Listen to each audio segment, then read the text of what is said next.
Welcome to the Daily Neitz, a daily look at classic films, modern cinema, and the world of professional wrestling. And today I looked at the 1945 Alfred Hitchcock film Spellbound. This film follows a psychoanalyst played by Ingrid Bergman, her, and let me just double check cast. Ingrid Bergman and Gregory Peck. Yep. Yes, I know what names are. And she meets a man named Edwards, is his last name? Anthony Edwards, and something's not right about him, and she learns that, oh, he's an imposter, he has amnesia, and he's trying to figure out who he is, trying to remember how he killed that one guy, and she's adamant that he did not. The film at its heart is a murder mystery, like thriller, suspense thriller.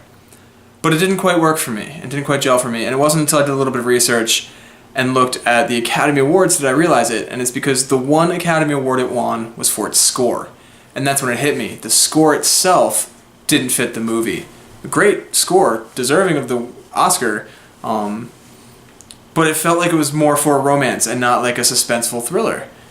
And doing more research, I realized that this was the last movie that Hitchcock and David Selznick worked on together, his producer, and they were butting heads about things. There was 20 minutes of the Salvador Dali dream sequence just completely cut, which is crazy to me that there were 20 minutes to begin with, but that they would cut that much of that scene is crazy. And I think that's why it didn't quite work for me. It's one of those movies where the studio influence kind of overpowered the ideas of a great artist, which would have been Hitchcock. Because when it was a murder mystery, and when they were finding clues and solving puzzles, it was really entertaining, and there were moments that were really thrilling when they're in the same room as cops. But it's that score wasn't quite right, and it kind of pulled me away from the thrills, so to speak. The only other issue I had with it was the end. It felt like it was coming to an end. Like the police show up and he's like, we solved the crime, he fell off a cliff, and the police are like, oh, but he was shot. And then there's another like 10-15 minutes after that where he goes to jail, and I'm spoiling a 60-year-old 70-year-old movie. He goes to jail, and then they find out that there's this other guy who you haven't seen since the very beginning of the movie, and that whole bit could have worked if they'd have just had, like, in the dream sequence there'd be like a loud bang or like a thunderclap. Or he keeps mentioning, like, he keeps fearing, like, parallel lines on a white background because of the ski tracks and snow. He fears that, but, like, adding, like, a little something like, oh, he fears, like, sudden noises, too, or something like that. Drop hints earlier in the movie that there is a gunshot, so that bullet comes less out of freaking nowhere, like a Randy Orton RKO.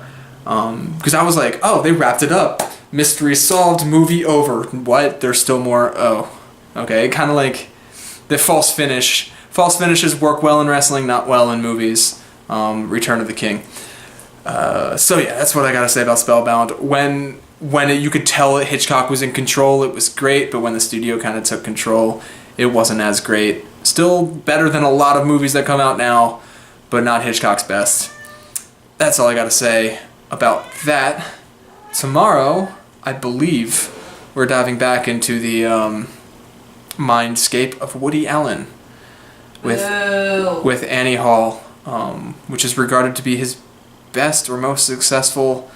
No, Manhattan was more successful, so best film. Less boo, but still boo. We shall see. Boo. Until then, like, share, and subscribe. You can leave a comment section below, and you can also follow me on Twitter @DailyNeitz. And until tomorrow, bye.